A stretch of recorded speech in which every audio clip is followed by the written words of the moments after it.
Conshohocken is a 1 square mile borough located just 15 minutes from Center City, Philadelphia.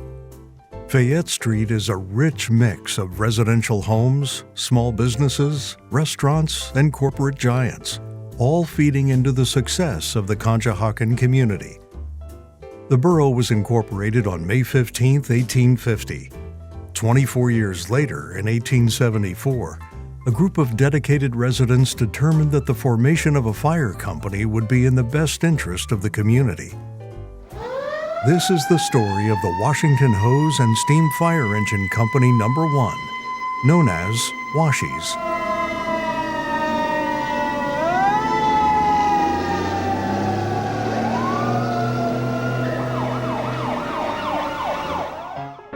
In January of 1874, members of the newly formed fire company elected Jacob Ulrich as president.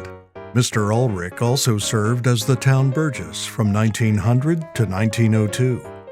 Ulrich and other elected officers of the company wasted no time securing a garage on Forest Street to house their first horse-pulled water wagon.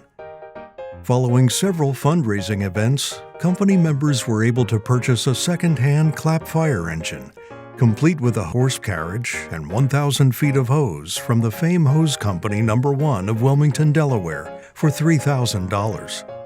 The second-hand apparatus arrived at the West Conshohocken train station of the Reading Railway on March 28, 1874. Accompanied by the members of the Fame Hose Company and their band, the parade unit of the Washington Fire Company, formed shortly after incorporation in 1874, made its first public appearance in regalia and marched from the West Conshohocken freight station to the firehouse on West Hector Street. In a gala celebration, the parade participants escorted the company's first horse-drawn steamer across the Old Iron Bridge and through the main streets of the borough with Miles Stemple in the driver's seat. Nearly 3 years after incorporation, members of the company set their sights on a piece of property to build their own firehouse. Negotiations were started with the borough to purchase a lot from the town council, fronting on West Hector Street, a site adjoining the borough hall. The borough asked for $800 for the lot and for the company to pay $250 annually as ground rent. This proposition was refused. The fire company made a counteroffer in which the company agreed to purchase the lot adjoining the corner and to give fire protection service for a term of 10 years in payment. The borough agreed, and plans were made to build a firehouse adjoining the borough hall. Progress in constructing the building was rapid. A fair was held and $1,000 cleared. Bids were received for a 3-story building at a price of $3,800, or a 2-story building for $3,200. The members opted for a 2-story building, with members of the company providing much of the labor. The first floor was to be finished right away, and the second floor to be finished at a later date. Fairs, steamboat excursions down the Delaware River, and other activities and fundraisers were held to raise funds. The 2-story building was completed at a cost of $3,650.54. The Washies members quickly learned that attending parades in the surrounding communities could be entertaining and profitable. Parades at the time provided great entertainment for the residents and allowed participating firemen to compare notes and learn firefighting techniques. Members of the Washington Fire Company became pupils of the parade and earned thousands of dollars over the years in prize money.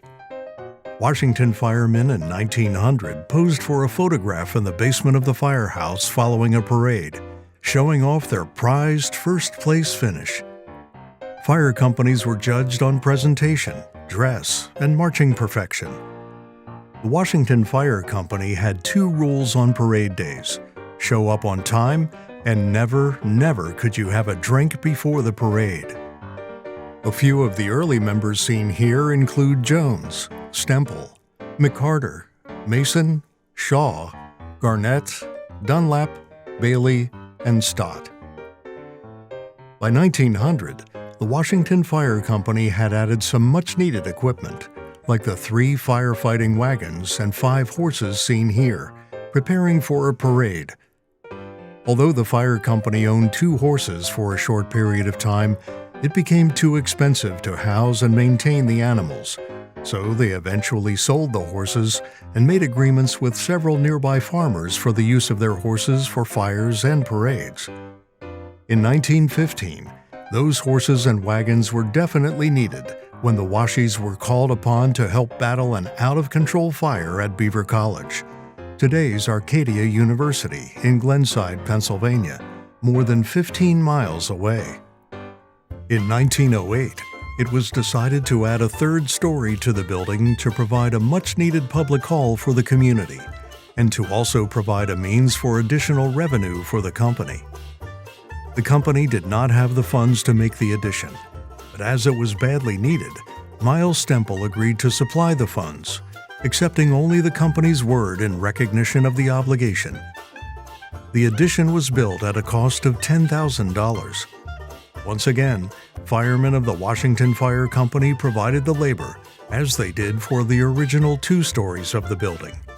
Members of the company would work all day in the steel mills, factories, and textile mills, then report to the firehouse after work to work on the addition, lifting and moving bricks, mixing mortar and lumber, and contributing any other labor that was needed. Reuben Stemple, one of the 3 sons of Miles Stemple, was also a longtime fireman. Reuben Stemple's hotel and bar was just around the corner on Fayette Street. He provided a great incentive for the workers who were volunteering their time building the firehouse. While providing free labor, the firemen would get very thirsty. Reuben would often send for a round of drinks written on a brick signed by Stemple. The bartender at the hotel would recognize Stemple's signature and happily pour a full round of beer for the thirsty workers and stack the bricks behind the bar. It didn't take long for the firemen to figure out a way to help themselves to a free party or 2 on Stemple. It became a frequent scene in the hotel bar that a rather large contingent of the firemen would enter and start an argument with the barkeeper at one end of the bar.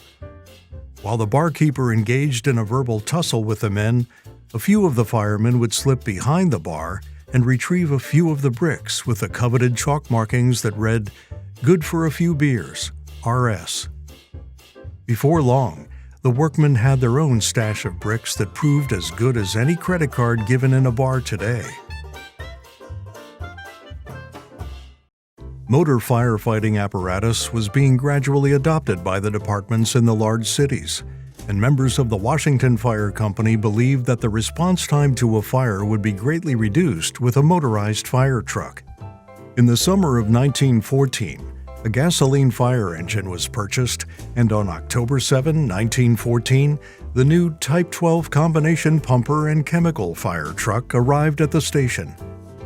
The new machine was housed on October 10, 1914, and a check in the amount of $9,150 was paid in full at the time of the housing. Their second motor truck was a 1919 combination chemical and ladder truck, purchased at a cost of $8,750. The housing of the new truck in 1920 made for a gala day in the borough. At a public meeting and banquet, Miles Stemple was given the honor of burning the building mortgage. Later that evening, he presented the truck makers with a check for the full price of the machine. The company was free of debt and in possession of equipment far superior to that found in towns twice their size. During the company's early years, no one worked harder than Miles Stemple in making the Washington Fire Company as successful as it was.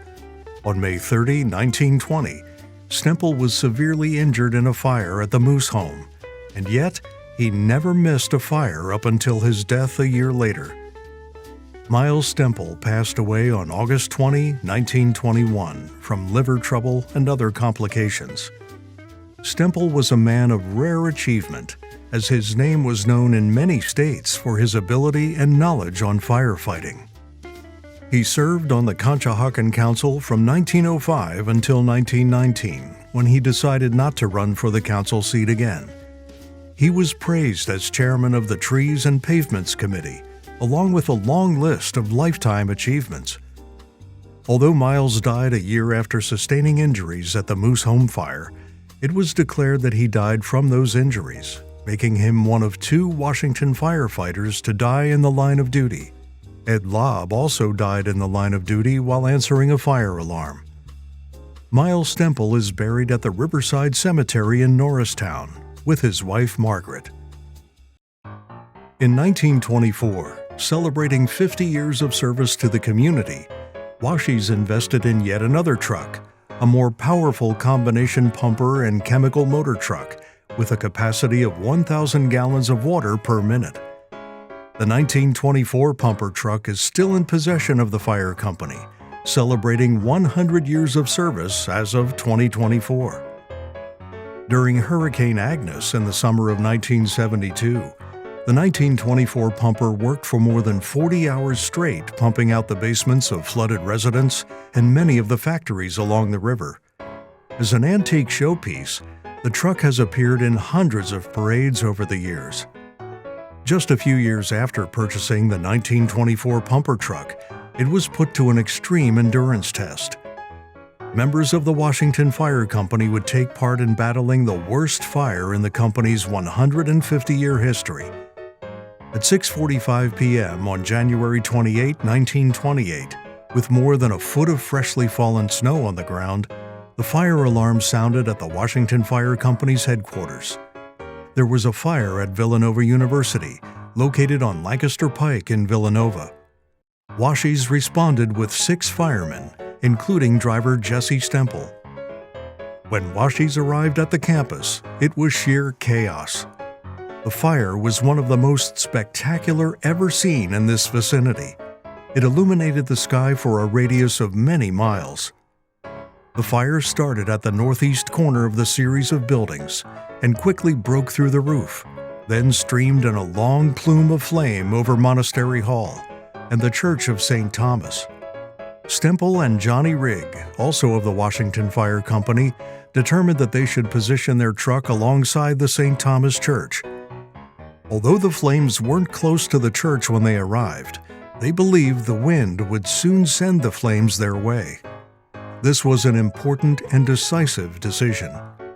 The portion of the college campus destroyed covered 2.5 acres and housed 200 students. Several firemen were injured and taken to Bryn Mawr Hospital for treatment. Firemen fell in their tracks, their hands frozen to the cable-like hose lines. Others fell back, gasping from smoke-filled corridors. But they fought on until it seemed that human endurance could not continue any longer. It was reported that 2 firemen, John McCord and Samuel DeWeese, both members of the Washies, had their hands completely frozen to the fire hose nozzles. John Rigg of the Washington Fire Company was the most seriously hurt. He fell through a skylight, dropping 20 feet onto cement. He was picked up by fellow firefighters of the Washington Fire Company and rushed to the hospital. He suffered from painful injuries to his back and a deep incision on his head. 24 fire companies answered summons to battle the fire, which raged for nearly 12 hours and threatened the entire group of buildings. By morning, it was estimated that more than 10,000 persons gathered on the acres of the college to watch the buildings burn. Losses were estimated at $2 million, including works of art and scientific instruments. Looking back, it could have been a whole lot worse if it weren't for the knowledge and skill of the members of the Washington Fire Company.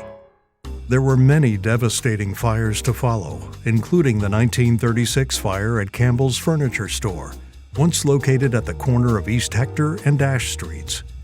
Hot, flaming embers threatened the downtown business district and landed on the rooftops in Cunnytown. By 1940, the Washington Fire Company was a well-oiled machine, providing fire protection throughout the Conshohocken community. They answered the calls, racing to automobile accident scenes to rescue victims, pumping out residents' basements following one of the many floods that have hit Conshohocken over the years, and helping residents in distress at every level. All of this was paid for with money raised by the firemen and the company's Ladies' Auxiliary. In 1941, The Washington Fire Company saw more than half of their active firemen serve in World War II and offered up a good portion of their active membership in 1950 for the Korean War, and of course for the Vietnam War in the 1960s. The 1970s brought on hard times for the fire company as they found themselves in what seemed like a war all their own. The urban redevelopment area that included Lower Fayette Street, Marble Street, Elm, and Hector Streets, where dilapidated stores were scheduled to be demolished, were set on fire. At one point in the mid-1970s, Sam Janizelli, Washington Fire Company fire chief, stated there were 12 fires in 12 nights. It wasn't a question of whether there was going to be a fire that night, said Janizelli, but where and what time. The scene coming off the Matson Ford Bridge entering Conshohocken was depressing to the residents and visitors. Boarded-up storefronts, whitewashed windows, and remnants of fires with the burned remains of furniture and store fixtures laying out on the sidewalks for long periods of time hurt the image of the town.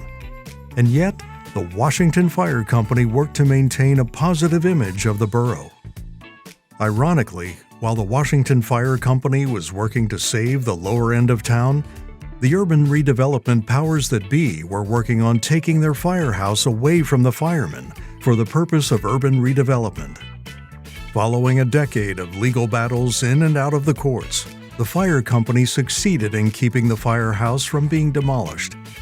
Today, the former Washington Firehouse is a beautiful first-class restaurant and hotel entrance. More than 300 volunteer firefighters from 10 different fire companies from throughout the Montgomery County area, led by the Washington Fire Company, battled a fire at the Riverwalk at Millennium Apartment Complex located on Washington Street in 2008. It took more than 6 hours to bring the blaze under control. 2 complete buildings were burned and deemed uninhabitable, and 375 residents were displaced. The multi-million-dollar fire loss expanded to more than 5 apartment buildings, not to mention the many automobiles that were totaled in the fire. The cause of the fire was accidental. For more than 150 years, the Washington Fire Company has served the Conshohocken community, and thanks to the efforts of West and Maine, the Washington Firehouse, its ghost, and memories will be around for at least another